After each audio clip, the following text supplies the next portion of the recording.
Here's a quick video on how to install heated hand grips on a Honda Snowblower. It could apply to a 724 or 928 or even the 11 series for that matter. What's most important is you have a snowblower that has a power source that comes off the stator, which on this engine there's a wire coming out and a plug. Typically that plug is used for the light kit. If you have a light, it's plugged into that. Now I do know that on this particular engine, and it's probably the same on the 9-horse, the stator output is 50 watts. Okay, so the handlebar heater kit that I put in is 40 watts. Okay, so with the headlight stock, which is 40 watts, there's a challenge. However, the workaround here is to put an LED headlight in, which takes 8 watts plus the 40 watts for the heater, still under the kind of the limits, if you will. So anyways, here's how the install went.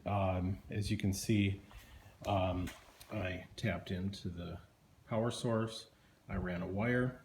It goes up to a switch, and this switch operates the heater.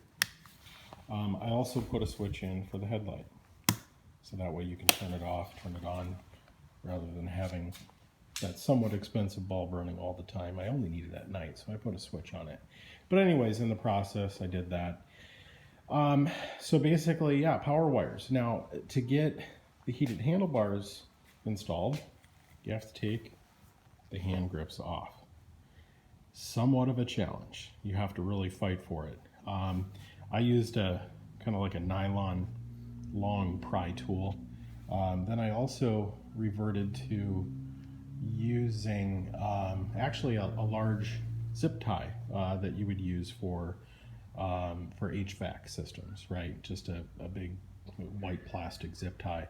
And I was able to kind of take that zip tie and jam it underneath the handle, underneath here, to break the seal. So, but what I did find is I fought it really hard, is that once you break the seal and you're able to get the zip tie pushed as far to the back as you can, take some silicone spray, put it in there, take your machine and tip it down and let it sit for 5 minutes. And you'll be surprised that grip will literally just come right off. Okay, so that's probably the biggest challenge, is getting the grips off. Of course, you can buy grips. They're maybe 12 or 13 bucks each online if you want to cut them off and put new ones on. Now for the next challenge, installing the heated handlebar component. You can see in there, ever so slightly, there is a sticker that has a heating element. It's about the size of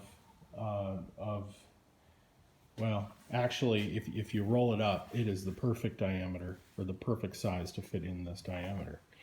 So what you do is you take this self-adhesive heating element, roll it up into a rolled up piece of paper. I guess the best way to describe it is if you were to take a sticky note and roll it over and stick it onto itself, you would have a perfect tube. Make this adhesive heating element smaller than your diameter, and you can push it right in. And then once you push it in, you literally just go around and stick it into the tube. Now, if it's not sticking perfectly, which obviously it has a tendency to stick on itself, easy solution for that is get it all hooked up, turn on the heated handlebars, and that will loosen the adhesive so you can separate and make sure that you got everything pushed in nicely. Okay, so that was challenge number 3, getting those in there. Or 2, sorry. Challenge number 3 was getting the wire down this tube. Obviously, you don't want to drill a hole, have a cheesy wire coming out. The other challenge is at the bottom of this tube, right here, it is crimped, so you really can't come out the bottom. So what I did is I found a spot right next to the framing here that's mounted on the tube, and I drilled probably a 3/16 of an inch hole.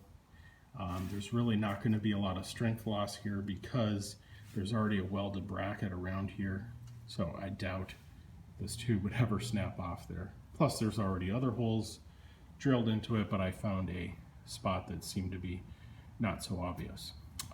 Put the hole in here. The heater has, each heating pad has to have a ground.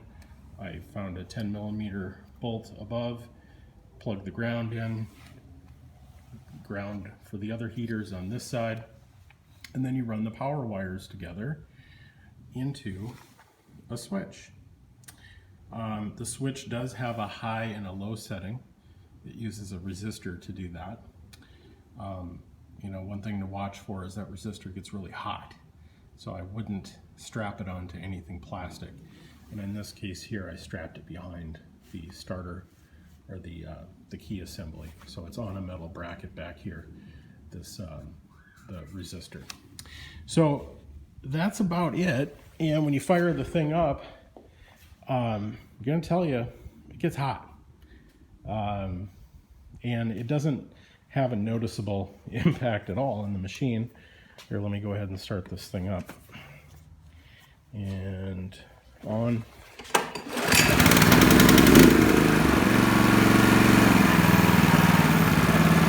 Okay, the machine is running. I'll turn on the headlight. Headlight is on. I'll put the heater on high. Put the heater on low. And I mean, it doesn't phase it at all.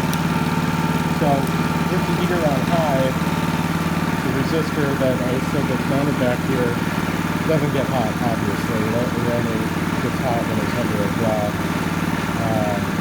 But, you know, how this works is you wait about literally a minute, this thing gets hot. And that's what I need. Because that's the one thing that always gets me when I'm running my machine is that I can pretty much handle anything until I can't feel my hands anymore. And it just makes for a bad experience. So with the heated handlebars, I will come in with much happier fingers.